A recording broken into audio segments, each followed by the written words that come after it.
আসসালামু আলাইকুম।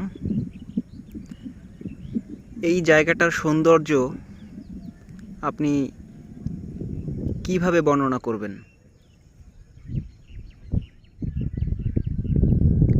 এটা হচ্ছে বাংলাদেশের দক্ষিণবঙ্গের নদীর তীরবর্তী একটি স্থান।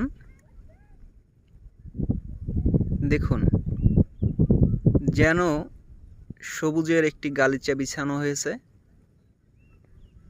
আমরা হাজার হাজার লক্ষ লক্ষ টাকা খরচ করে দূর দূরান্তে ঘুরতে যাই, কিন্তু অনেক সময় আমাদের হাতের নাগালে বা কাছাকাছি অনেক জায়গা থাকে যেগুলো কখনোই আমরা দেখি না বা সেরকম গুরুত্বও দেই না।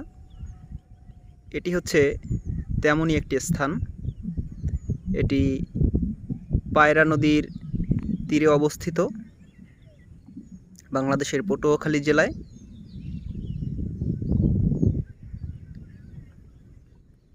চোখের শান্তি, একদম চোখ জুড়িয়ে যায়।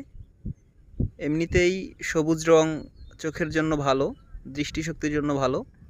তার উপরে এই জায়গাটা অনেক বেশি সবুজ। রিসেন্ট কয়েকদিন বৃষ্টিপাত হওয়ায় একদম সবুজের গালিচা বিছিয়ে দিয়েছে প্রকৃতি।